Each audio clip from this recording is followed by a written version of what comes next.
السلام عليكم ورحمة الله وبركاته. ازيكم يا حبايبي؟ عاملين ايه؟ يا رب تكونوا بخير. النهاردة الاكل بقى بتاعنا هيبقى ايه؟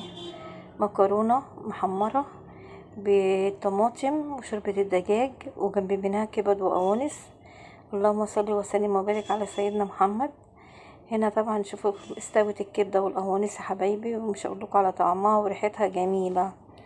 هنا خرطت بصلتين حلوين كده، لان انا ايه بحب البصل. عيالي بتحب تاكل البصل اكتر من الكبد والقوانص. الصوص بتاعها هحطها بقى على النار يا حبايبي، تاخد بس ايه صدمة واحدة كده لحد ايه ما تدبل بالقوانص، لان القوانص المفروض تتحط لوحدها الاول. وهنا الكبدة بتاعتي ده غسلها، بص مش هقول لكم ده، انا مسكتها بالليمون غسلتها خليتها زي الفل. هنا بقى نص كيلو مكرونه قلت هحمره جنبها. نزلت هنا بالبصلتين وحبه زيت صغيرين، وهنا حبه زيت. طبعا هعمل المكرونه لانها بتتعمل بزيت مش بسمنه. اللهم صل وسلم وبارك على سيدنا. ما تنسوش يا حبايبي اللي مشتركش في القناه اشترك في القناه. وهنا هحمر المكرونه، وبعد ما بتستوي بسقيها الطماطم بتاعتي بشوربه الدجاج. هنا بقى قلبت البصله بتاعتي شويه، سبتها تدبل، وهنزل الاول بالقوانص بتاعتي، وبعدها بشويه طبعا ايه بعد القوانص ما تاخد غلوتين فصين توم يا حبايبي، عشان ما ننساش التوم بيخليها في حته تانية خالص، بيخلي ريحتها حلوه قوي. وبنزل بقى ايه بالقوانص بتاعتي. هنا هخرط التوم الاول،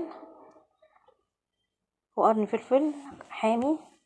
عايزين تحطوا فلفل تاني؟ لا، انا ما بحبش الفلفل الاخضر في الاكل كتير، عشان بحس ان هو بيغير طعم الاكل، بيخليها كأنك بتاكلي مش كبدة، بتاكلي فلفل. نزلت هنا بالقوانص بقى واخليها تغلي، وغسلة الكبدة طبعا.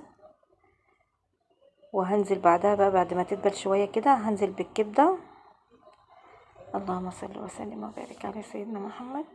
يلا حبايبي اللي مشتركش في القناة اشترك في القناة، ومعلش انا بطول عليكم علشان خاطر ايه الظروف وكده. ونزلت طبعا بالملح وكزبرة وفلفل اسمر، وهقلبها بقى لحد المكرونة ما تستوي. كلوا بالهنا والشفا، بجد اكله خفيفه وطعم جميل جدا. والمكرونه المحمره دي يا لو في فلفل الوان وخرطتوا عليها شويه فلفل الوان، مش هقول لكم على الطعامه بجد والله بتبقى جميله وبتبقى تحفه. فلفل الوان كده وتخرطوا كده على الطماطم ما شاء الله يعني. وكلوا بالهنا والشفا، احلى اكله. هقول لكم مع الف سلامه وفي حفظ الله.